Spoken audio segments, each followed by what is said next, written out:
Assalamualaikum warahmatullahi wabarakatuh. Perkenalkan, nama saya Anissa Laksmi, mahasiswi dari Universitas Islam Indonesia, jurusan Ekonomi Islam dengan NIM 204-23088. Di sini saya ada ujian tengah semester dari mata kuliah pengantar manajemen Islami, yang mana di sini saya akan membahas dua kasus.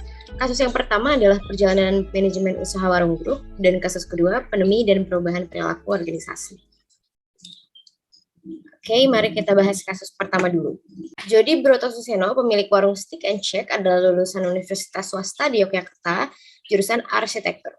Pada tahun 1998, beliau memutuskan untuk menikah dan tidak melanjutkan kuliahnya. Tetapi beliau memutuskan untuk mencoba berbagai peluang usaha demi menghidupi keluarga barunya. Cobaan demi cobaan telah beliau lewati dengan semangat dan kesabaran yang luar biasa hingga sekarang bisnis kulinernya, warung Stick and Shake, sudah memiliki 82 gerai di 22 kota besar di Indonesia di berbagai pulau. Lalu kita masuk pada sesi pertanyaan. Apakah pemilik dari warung grup tersebut menerapkan budaya manajemen Islami dalam aktivitas usahanya? Jelaskan alasannya dan sebutkan indikator manajemen Islami. Jadi pemilik warung grup ini banyak menerapkan budaya manajemen Islami. Contoh yang pertama adalah Pak Jody sebelum membangun bisnis yang sukses, beliau melakoni semua usaha mulai dari berjualan roti bakar, susu, sampai dengan kaos partai. Tapi usahanya tersebut tidak bertahan lama dan harus berhenti tikar. Tapi Pak Jody tidak patah semangat dan memulai usahanya kembali di bidang bisnis pada tahun 2000. Dengan modal yang seadanya dan juga dengan hasil penjualan motornya, beliau berhasil membangun warung Stick and Shake yang mana berjualannya hanya di teras rumah kontrakan. Lalu contoh yang kedua, Pak Jody juga senang berbagi rezeki kepada karyawannya dan juga membuat karyawannya itu tetap taat dan selalu mengingat Allah seperti akan memberangkatkan umroh bagi karyawannya yang sudah hafal 1 juz Al-Quran. Lalu contoh yang ketiga, sebagian keuntungan dari warung Stick and Shake ini digunakan untuk membangun rumah tahfiz dan juga pesantren bagi penghafal Al-Quran. Adapun indikator manajemen Islami, yang pertama itu kehendak atau niat. Nah, yang kedua ketaatan kepada Allah Subhanahu wa taala. Yang ketiga merasakan kehadiran Allah Subhanahu wa taala. Yang keempat keadilan, yang lima kepercayaan, yang keenam kejujuran, yang ketujuh konsistensi dalam pengembangan diri, yang kedelapan ketulusan dan menjaga janji, yang kesembilan konsultasi, dan yang kesepuluh kesabaran. Apa saja indikator manajemen Islami yang telah diterapkan oleh warung grup? Nah, indikator manajemen Islami yang pertama adalah kehendak atau niat. Jadi memang sebelumnya itu Pak Jody ini memang sudah mempunyai niat untuk terjun ke dunia usaha atau ke dunia bisnis. Yang mana seperti yang tadi itu beliau sudah melakoni bisnis usaha seperti berjual roti bakar, susu, dan juga kaos partai. Hingga akhirnya beliau memutuskan untuk terjun ke bisnis kuliner dan membuka warung Stick and Shake yang sudah sukses sekarang. Lalu indikator manajemen Islami yang kedua adalah ketakwaan kepada Allah Subhanahu wa taala. Jadi Pak Jody ini juga mengajak karyawannya tetap terus bertakwa kepada Allah dengan cara jika ada karyawan yang sudah hafal 1 juz Al-Quran, beliau akan memberi rewards kepada karyawan tersebut. Rewards-nya itu berupa menaikkan haji bagi karyawannya yang sudah hafal 1 juz Al-Quran tadi. Lalu indikator yang ketiga adalah konsisten dalam mengembangkan diri. Nah, awal warung Stick and Shake itu berdiri hanya berjualan di teras rumah kontrakan. Dan Pak Jody itu konsisten dan terus melakoni usahanya tersebut hingga jadi sesukses sekarang, mempunyai 82 gerai di 22 kota besar di Indonesia di berbagai pulau. Lalu indikator yang keempat adalah kesabaran.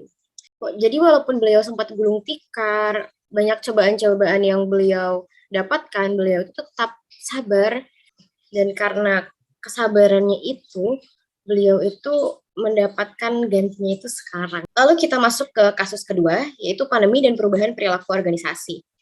Manajemen merupakan salah satu kebutuhan bisnis saat ini. Dalam garis yang sama, keberhasilan lembaga-lembaga bergantung pada kinerja karyawan dan juga kepemimpinan.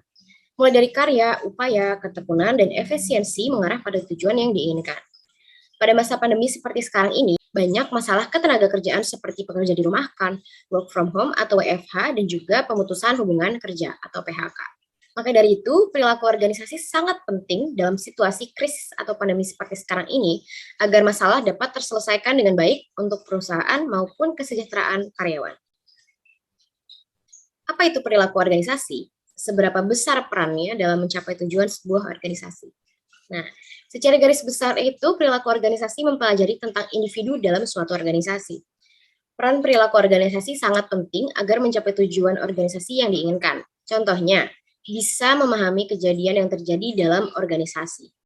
Misalnya, identifikasi kekuatan dan kelemahan yang menjadi penyebabnya mengapa kelemahan itu bisa terulang dan terulang kembali dalam suatu organisasi. Nah, dengan adanya proses identifikasi itu, lingkungan organisasi akan menjadi lebih stabil dan lebih sehat. Organisasi atau perusahaan seperti apa yang berhasil menyesuaikan perilaku organisasi mereka pada saat pandemi?